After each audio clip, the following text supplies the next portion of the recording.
It was a sweep, 4-0 sweep. And then we go to New York, the Brooklyn Nets. So we're playing two more games away. That was a crazy series. Crazy, bro. Crazy. If I told guys, I can tell these stories. Was that the series where Katie's toe was on the line? Yeah. Oh my God. See, it all blurs together. Yeah, it is. And the play before that, like Brook Lopez was supposed to shoot the ball and didn't shoot it, and they got the ball. But people don't talk about, like, it wasn't the game that Katie went crazy. Was Game 5. Yes, it was Game 5 because Game 5 we win 2 in a row. We win 2 at home, and Game 5 we go back to Brooklyn, and we're out by 18 points. Yeah. So we're like, okay, it's our chance. Oh my God, we might get 5. If we get 5, ain't no way we losing 6. You know, like that was right. the feeling. And then that's when KD became like, I don't even know. Kevin Durant. Like, yeah. No, not Kevin Durant. He's always been Kevin Durant, but like something else. Like, yes, and had this like 48. Yeah. Like 17 and like 12, like something, and he was by himself, and it was so unfortunate that we're like, oh my God, now we got to win Game 6. Win Game 6 and then all follow the marbles, as they say, like Game 7 in Brooklyn. But like that damn toe. Yeah, but people. So throughout the whole series, that playoff run, it was this thing with Giannis' free throws, like the count. Oh well, trust me, I was in the crowd counting 1, 2, 3.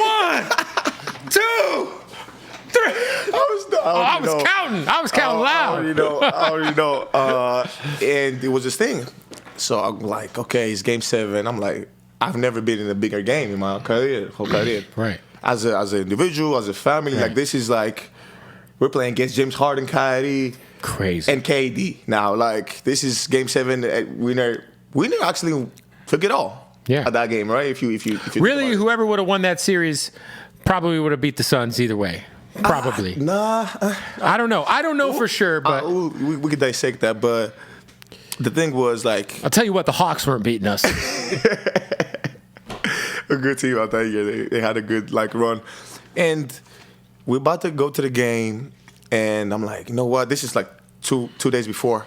I'm like, yeah, okay, we're gonna play New York. Mind you, New York is like Greece. It's like I'm playing back in we're in Greece, right? So I put this. I got this friend of mine. Shout out to James Pistorius with the community.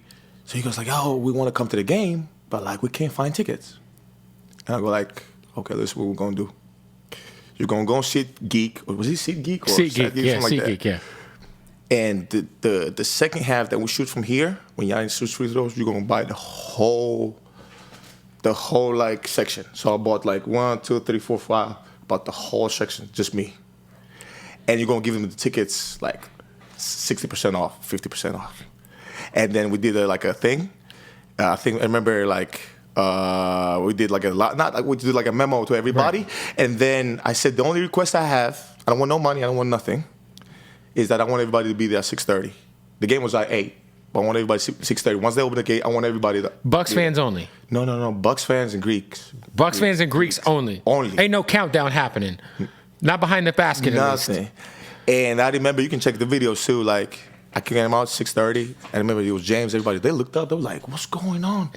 And the whole security, they wanted to kick him out. They were going crazy with the Greek flags and everything. And I told them, I was like, then I kind of got the invoice after.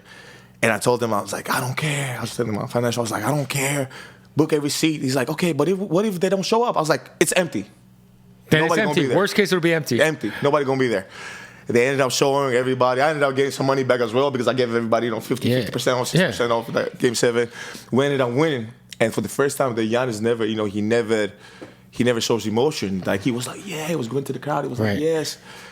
And I was like, that's going to be a 30 for 30 story for sure. Wait, so you said to yourself, okay, I know this countdown thing's happening. Yeah.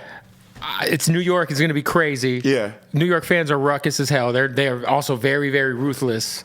Man. So you're like, hey, let's buy out all the seats and put our people there. And was it the second half or the first half? So it was the second half. You were like, because at the end of the day, what's going to matter is the second half. Yeah, so when shit actually matters, he's looking at his people behind the hoop. Yeah, but the thing is, he didn't know. Nobody knew. So nobody knew till after the game. And everybody was like, man, it was 4,000, it was 3,000 Greeks. What's going on? And then I told him, I was like, look what happened. This is what happened. And but the part that was the intriguing is that the only thing I thought about was that game. I thought like, man, if we win this game, we're gonna be a documentary. Like if we win this game, we're gonna write history. Like we're playing against Katie, Kyrie.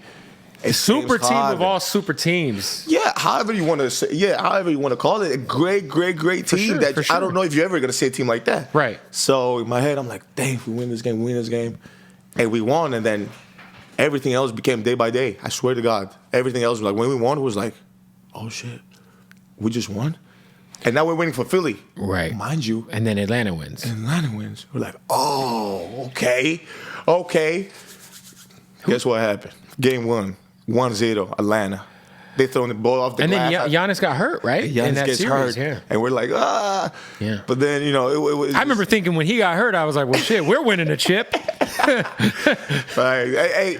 And then he came back like the Undertaker in wrestling. He was just like, I own your soul, DeAndre Ayton.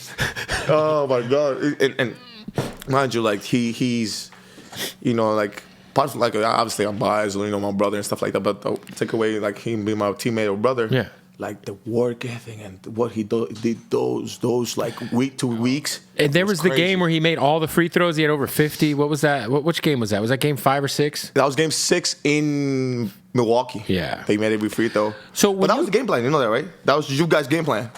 Just foul him and send him to the line. Yes. And he makes them all. Yes. So, shout out to Monty, man. No, don't do that. Don't do that. No, shout out to Monty, man. Great coach. He's killing it in Detroit. As an NBA community, I got to come and defend him. No, I love Monty. Monty's a great guy. And, like, honestly, he changed the culture of our team forever. He took us to a finals. I'm forever grateful for the Monty years. Yeah. Well, what was your brother's reaction when he found out that you bought out those tickets? His reaction was crazy. He was like, what? Because, we got like, we got this investment group, like BLA group. So everything, some of the stuff, like we all invest together, blah, blah, blah. And he sees it and was like, what is this for? I said, I bought this. He's like, bro, you're crazy. What are you doing? I'm like, I don't care. It's not about the money. It's about, like, it's different. Right. This is different, bro. Like, it's not about, if I told guys, like, hey, for you to win it, to go through and run this legendary run and win a championship, and you had, like, you had money, you'd be like, no, I don't care about the money. I'll give you whatever you want. How much did you spend, if you don't mind sharing? Obviously over 6 figures. Yeah. Bro, I booked the whole section. You guys. So maybe like close to $1 million? No, it wasn't close to $1 million. But 400,000? It was, yeah. It was a little bit less, but it was close there. But I got almost half. You got almost half back, which is fine, which is worth it. Because the feeling...